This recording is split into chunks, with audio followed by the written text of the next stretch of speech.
ఇది పక్కా BC centre audience కోసం తీసిన ఫిల్మ్. పండక్కి ఫ్యామిలీతో సరదాగా మూవీకి వెళ్దామనుకునే వాళ్ళకి రక్తపాతమే. Hello guys, welcome to our channel power of movie lover and this is Venky. Narasimham Nandamuri Balakrishna గారి లేటెస్ట్ ఫిల్మ్ డాకు మహారాజ్ ఈ రోజు థియేట్రికల్ గా రిలీజ్ అయింది.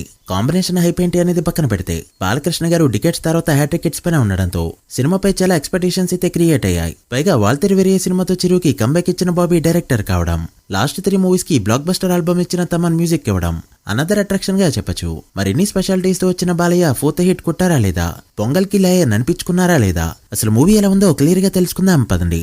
అంతకంటే ముందు ఒక చిన్న రిక్వెస్ట్, మన ఛానల్ ని కొత్తగా ఎవరైనా విజిట్ చేస్తుంటే ఒకసారి ఛానల్లోని కంటెంట్ చూసి నచ్చితే సబ్స్క్రైబ్ చేసుకుని మాకు సపోర్ట్ చేయండి.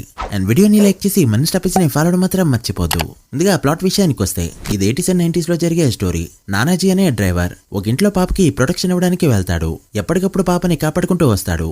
అసలు ఈ పాప ఎవరు, నానాజీ ఎవరు, పాపకి ప్రొటెక్షన్ ఎందుకు అవసరం, ఇవన్నీ మూవీలో చూస్తాం. ఇది మూవీ యొక్క బేసిక్ ప్లాట్.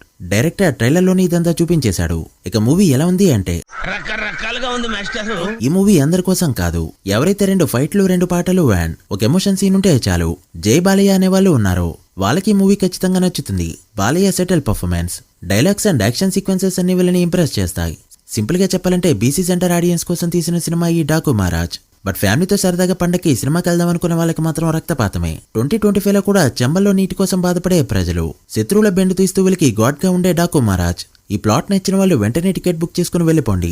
బట్ నాలనే ఇంత పాత స్టోరీ ఎందుకు అని అనుకున్నారంటే మాత్రం you better to skip this film. అందుకే ఇది అందరి ఆడియన్స్ కోసం కాదని చెప్పా. టెక్నికల్ గా మూవీ చాలా రిచ్ గా ఉంటుంది, సినిమాటోగ్రఫీ బాగుంటుంది అండ్ యాక్షన్ సీక్వెన్సెస్ కూడా బాగుంటాయి. బట్ ఎందుకో ఆ కోర్ పాయింటే హ్యాండ్ చేస్తూ ఉంటుంది. అనవసరంగా సినిమాకి వచ్చాం, ఎవరికో నీళ్ళ సమస్య ఉంటే మనకెందుకు, అది కూడా 80s లో. ఒక ఆఫీసర్ డాకు మహారాజ్ గా మారుతూ రాక్షసుల్ని చంపడం ఏంటో, వై దిస్ బుల్షిట్ హ్యాపెండ్ అనే ఫీల్ రాకుండా ఉండాలంటే టికెట్ బుక్ చేసుకునే ముందు ఆలోచించుకోవడం బెటర్. సినిమాలో అసలు ఎంతమంది క్యాస్ట్ ఉన్నారో లెక్క పెట్టుకోవడానికే టైం సరిపోతుంది. ఓరోసి రౌటెల, శ్రద్ధ శ్రీనాథ్, ప్రజ్ఞ జైస్వాల్, చాందిని చౌదరి, సత్య, బాబీ డియోల్, ఇలా చెప్పుకుంటూ పోతే చాలా మంది నోటెడ్ యాక్టర్స్ ఉన్నారు. అండ్ ఒక్కొక్కరికి ఒక్కొక్క సీన్ మాత్రమే అన్నట్టు. సత్యకి ఒక కామెడీ బెట్, చాందిని చౌదరికి ఒక ఎమోషనల్ బెట్ అండ్ ప్రజ్ఞ జైస్వాల్ కి ఈ బెట్ అన్నట్టు డైరెక్టర్ బాబీ సీన్స్ ని అందంగా డిస్ట్రిబ్యూట్ చేసుకుంటూ వెళ్ళాడు. బాలయ్య బేసిక్ గా రెగ్యులర్ మూవీస్ లో చెప్పే డైలాగ్స్ లో ఒక స్టైల్ ఉంటుంది. అయితే ఆ స్టైల్ కి విరుద్ధంగా సెటిల్ వేలో డైలాగ్స్ చెప్పించడానికి చూశాడు డైరెక్టర్. బట్ నాకైతే అంతగా వర్కౌట్ కాలేదు. బాలయ్య ఓల్డ్ స్టైల్ ఆఫ్ మాసే బెటర్ అనిపించింది. సినిమాలో చెప్పుకోవడానికి సరైన సీన్లు కొన్ని పడ్డాయి అండ్ అవి ట్రైలర్ లో కూడా ఉన్నాయి. బట్ ప్రెస్ మీట్ లో ప్రొడక్షన్ నాగవంశీ చెప్పినట్టు ఆ సీన్ లో ఆరెంజ్ హై అయితే నాకు రాలేదు. అండ్ మిగిలిన సీన్స్ అన్ని కూడా ఇంతకుముందు చాలా సినిమాల్లోనే చూసేసిన ఫీల్ అయితే వచ్చింది. Hero entry, interval bang and second half లో వచ్చే ట్విస్ట్ అండ్ ఆ క్లైమాక్స్ చాలా అంటే చాలా basic and routine film. Balayya last 3 movies తో కంపేర్ చేస్తే ఖచ్చితంగా 4th ప్లేస్ కి వెళ్తుంది ఈ ఫిల్మ్. సో మూవీకి వెళ్ళాలా లేదా అనేది మీ ఇష్టం. ఇక టెక్నికల్ సైడ్ విషయానికి వస్తే తమన్ని టాప్ ప్లేస్ లో పెట్టచ్చు. బాలయ్య సినిమా అంటేనే పోనుకు వచ్చినట్టు కొడతాడు తమన్ దెబ్బకి థియేటర్ లో సౌండ్ కూడా తగ్గించేశారు.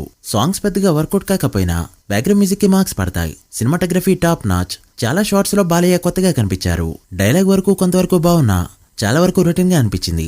డైరెక్టర్ బాబీ బాలయ్యని ప్రెజెంట్ చేయడంలో సక్సెస్ అయినా సినిమాని పర్ఫెక్ట్ గా డెలివర్ చేసే విషయంలో ఇంప్రెస్ చేయలేకపోయారు. ఇక పర్ఫార్మెన్సెస్ విషయానికి వస్తే బాలయ్య 1 మ్యాన్ షో. ఇలాంటి క్యారెక్టర్స్ లో బాలయ్య తప్పితే ఎవరు సెట్ కారేమో అనిపిస్తుంది. 3 లుక్స్ లో కనిపిస్తూ కూడా ఆ వేరియేషన్ ని చూపించడం వెరీ గుడ్. ఇక ప్రజ్ఞ జైస్వాల్ అండ్ శ్రద్ధ శ్రీనాథ్లకి కూడా పర్ఫామ్ చేసే స్కోప్ ఉన్న క్యారెక్టర్సే పడ్డాయి. ఇక ఎంతో హైప్ ఇచ్చి తీసుకొచ్చిన బాబీ డియోల్ కూడా తన వరకు మంచిగానే పర్ఫామ్ చేసిన క్యారెక్టర్ లో అంత డెప్త్ అయితే లేదు.